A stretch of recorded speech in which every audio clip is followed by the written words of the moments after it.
Hello friends, आप सबका स्वागत है बिग बॉस के अनबायस्ड रिव्यू में। उम्मीद करते हैं आप सबके हालचाल ठीक होंगे। लेकिन कल घर में जो कुछ भी हुआ उसे देखकर हमें घर के डायनामिक्स ठीक नहीं लग रहे हैं। कल बिग बॉस ने एक अनोखे तरीके का नॉमिनेशंस करवाया। कल की ब्रेकिंग न्यूज़, बिग बॉस और अनुराग कल की ब्रेकिंग न्यूज़ यानी कि बिग बॉस और बाबू भैया UK07 राइडर अनुराग यानी कि अनुराग दोभाल का पैचअप हो गया है।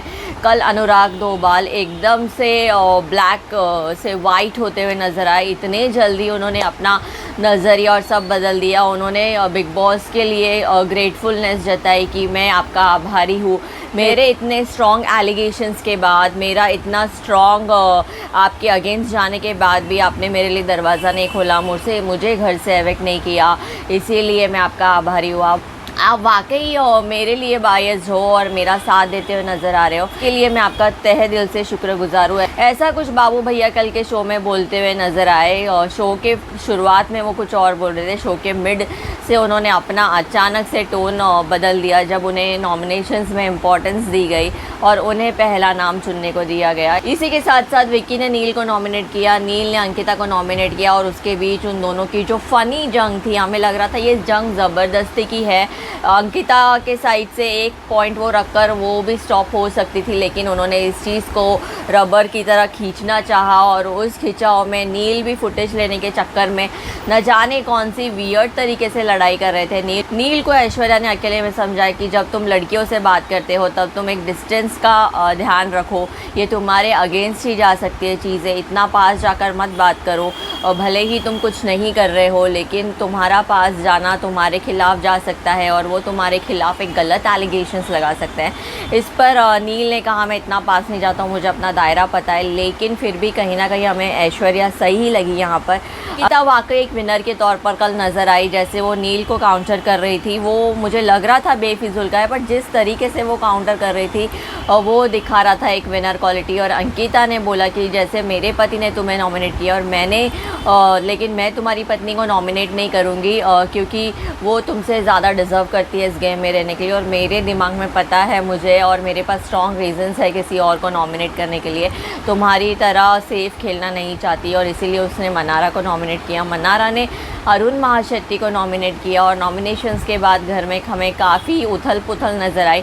इसके बारे में हम बात करेंगे। मनारा और अभिषेक की लड़ाई के बारे में भी हम बात करेंगे। लेकिन सबसे पहले घर की जो ब्रेकिंग न्यूज़ है उस पर नज़र डालते हैं। बाबू भैया और बिग बॉस की फ्रेंडशिप होते नज़र आ रही है, पैचअप होते हुए नज़र आ रहा है। बिग बॉस ने एक दिन बाबू भैया को खूब सताया, ने वही टेस्ट फील कराया जो बाबू भैया बिग बॉस को फील करा रहे थे। इसी के बाद कल बिग बॉस ने बाबू भैया से रिलेटेड राइडर वाले नॉमिनेशंस कराए, हाईवे क्रिएट कराया। बाबू भैया के लिए स्पेशल बाइक मंगवाई गई, उन्हें उस बाइक पे बिठाया गया। तो घर वाले बाबू भैया के प्रति बिग बॉस को बायस कहने लग गए कि आप उनके लिए बाइक मंगवाते हो, आप उनके लिए पेड़ बनवाते हो, आप उनको इम्पोर्टेंस देते हो, आप उनको ये करते हो, उनका आधा भी हमको कर दो तो हम आपके लिए कुछ भी कर जाएंगे, ऐसा अभिषेक बोलते हुए नज़र आया।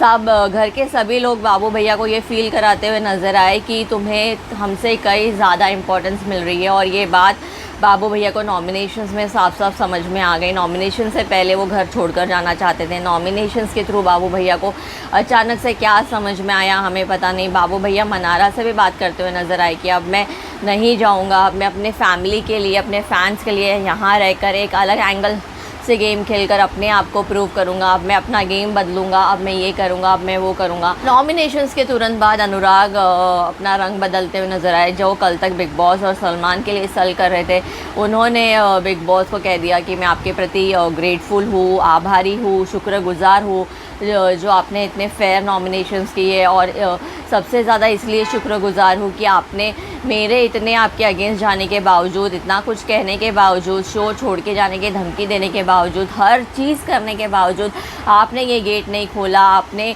संयम दिखाया, आपने पेशेंस दिखाया मेरे साथ और आपने मुझे समझा और इसीलिए और मुझे इस गेम के लायक समझा और मुझे इस घर में रखा। इसके लिए मैं आपके लिए बहुत आभारी हूँ। और मैं अब से आपके प्रति अपना नज़रिया चेंज करने की कोशिश करूँगा और मैं इस गेम में एक अलग एंगल से खेलकर आगे बढ़ने की कोशिश करूँगा। बिग बॉस भी अनुराग को नहीं निकालने वाले थे, क्योंकि अनुराग बिग बॉस का टॉप 5 कंटेस्टेंट कहीं ना कहीं हमें नज़र आ रहा है, क्योंकि अनुराग की फ़ैन फॉलोइंग अच्छी है, मिलियंस में है। वो फ़ैन फॉलोइंग भी बिग बॉस को कहीं ना कहीं अपने शो को चलाने के लिए चाहिए। इसीलिए बिग बॉस के जब इतने पैंतरे काम नहीं आए तो उन्होंने एक अलग ढंग अपनाया अनुराग को समझाने का, और जिसमें बिग बॉस हमें कामयाब होते हुए नज़र आ रहे हैं। आज के प्रोमो में हमने देखा कि बिग बॉस ने जैसे अनुराग को हमेशा के लिए नॉमिनेट कर दिया था, जब तक शो चलेगा तब तक के लिए नॉमिनेट किया था, तो बिग बॉस ने दिमाग रूम वालों को एक मौका दिया कि वो ये चीज़ लिफ्ट अप कर सकते हैं, अनुराग को इस पनिशमेंट से फ्री कर सकते हैं। लेकिन उन्हें एक नाम देना होगा, और विक्की भैया को तो नील से कैसे भी करके बदला लेना ही था, इसलिए विक्की भैया ने नील का नाम सामने रखा। और जो विक्की भैया नाम ले लेते हैं, बाकी कमरे वाले अपने आप उससे एग्री कर जाते हैं। इससे नील को काफ़ी बुरा लगा, और नील ने कहा है कि मैं अब चुन चुन के बदला लूँगा। तो नील कैसे बदला लेंगे हमें वो बिल्कुल पता नहीं, क्योंकि जैसे तो वो लड़ते झगड़ते हैं वो काफ़ी फ़नी लगता है। उनके झगड़े नहीं लगते हैं, उनके झगड़े ऐसे लगता है कार्टून कैरेक्टर्स की लड़ाई हो रही है, इतनी वो मिमिक्री करते हैं, न जाने क्या क्या करते हैं, लेकिन वो पॉइंट और मुद्दा तो बिल्कुल भी नहीं रखते हैं। उनके कंपैरिजन में हमें ऐश्वर्या के पॉइंट ज़्यादा क्लियर क्रिस्टल कट नज़र आते हैं। साथ ही साथ मनारा ने जब अरुण महाशेट्टी को नॉमिनेट किया तो वैसे ही दिमाग के रूम में बैठकर अंकिता नील पर सल करते हुए नजर आए।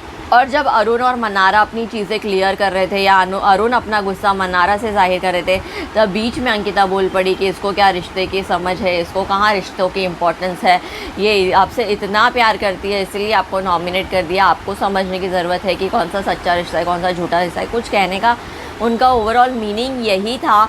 तो उस पर मनारा भड़क पड़ी कि आप हमारे बीच में क्यों बोल रहे हो, आप ये क्यों कर रहे हो। और बाहर आकर मनारा ने उस टॉपिक को स्ट्रेच किया। उसके बाद अंकिता और मनारा के बीच एक बहस होते हुए नज़र आई, और मुनावर मनारा का साथ देते हुए अरुण को कुछ चीज़ें समझाते हुए नज़र आए। तो उस पर अंकिता ने कह दिया कि मुनावर जैसे तू उसके लिए खड़ा होता है, उसकी लड़ाई में बीच बचाव करता है, उसके बीच में आके लोगों को समझाना शुरू करता है, तू भी मेरा बेस्ट फ्रेंड है, मैं भी तुझे बेस्ट फ्रेंड मानती हूँ, तो मैं चाहती हूँ तू मेरे लिए भी ऐसा खड़ा हो, जा नील से जाके लड़, तू मुझे भी अपनी फ्रेंडशिप प्रूव कर, तू ये कर, तू वो कर। इस बीच मुनावर अंकिता और मनारा के बीच कहीं ना कहीं फंसते हुए नज़र आए कि मैं किसका साथ दूँ और किसका ना दूँ। तो मुनावर ने अंकिता को खूब एक्सप्लेन करना चाहा, लेकिन अंकिता भी मुनावर से वही उम्मीद करती है जो मुनावर मनारा के लिए करते हैं। अब इन एक्सपेक्टेशंस को मैनेज करते हुए मुनावर कैसे गेम में आगे बढ़ते हैं, देखना काफ़ी दिलचस्प होगा। वैसे मुनावर मनारा के लिए भी स्टैंड लेते हुए नजर आए, अभिषेक से लड़ते झगड़ते हुए नजर आए, क्योंकि रात में अभिषेक और मनारा के बीच झगड़ा हो गया था। अभिषेक ने मनारा को दही उठाकर रखने के लिए कहा, लेकिन मनारा थोड़े से अंकिता की वजह से डिस्टर्ब मूड में थी, तो उसने कहा मैं ऑलरेडी डिस्टर्ब मूड में हूँ, तुम खुद रख देना। और इंसान जब इरिटेटेड होता है तो इरिटेटेड फॉर्म में ही आपको फीडबैक देता है। उस पर अभिषेक को पता नहीं क्या हो गया, उसे क्या नज़र आया। अभिषेक को तो मौका ही चाहिए होता है, मुद्दा ही चाहिए होता है गुस्सा करने का, एंग्री यंग मैन बनने का और झगड़े कर कर शो में दिखने का। तो अभिषेक तुरंत मनारा के पास चले गए और उन पर बरस पड़े, न जाने उनको क्या क्या सुना दिया। और उनकी टोन और पिच काफ़ी हाई थी, जिन्हें हाई पिच और टोन की और इतने एग्रेशन की ज़रूरत नहीं थी। उसके बाद सना आई और सना ने कहा कि हाँ, कमरे में काफ़ी लोग उसे कह रहे थे कि तुम्हारा एटीट्यूड गलत था, तुमने गलत रिएक्ट कर दिया।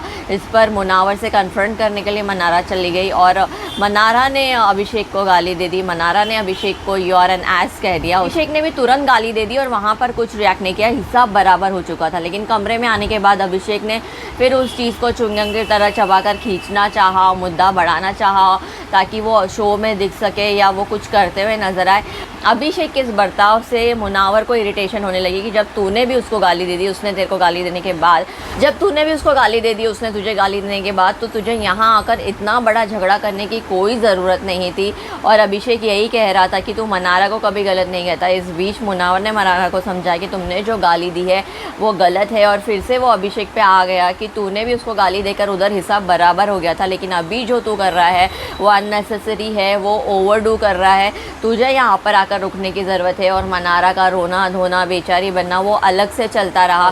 कल का शो था सब कुछ उसमें, लेकिन इतना ज़्यादा इंटरेस्टिंग नहीं था। कल का शो ज़्यादा और इंटरेस्टिंग हो सकता था। हमें लगता है बिग बॉस को थोड़ा सा क्रिस्प करना चाहिए था कल का शो, क्योंकि अगर ईशा और अंकिता वाला एंगल भी बिग बॉस कल के शो में दिखाते तो कल के शो का वेटेज थोड़ा बढ़ जाता। बिग बॉस ने शायद अनुराग का टॉपिक इतना स्ट्रेच कर लिया है, उस स्ट्रेचिंग के चक्कर में शो थोड़ा सा फीका लगा। लेकिन अब अनुराग के बदले अंदाज बिग बॉस को कितना फुटेज दिलवा पाते हैं या टीआरपी दिलवा पाते हैं, ये देखना काफ़ी इंटरेस्टिंग होगा। अगर मेरा आज का रिव्यू आपको पसंद आया तो प्लीज़ मेरे चैनल को लाइक, सब्सक्राइब और शेयर ज़रूर कीजिए।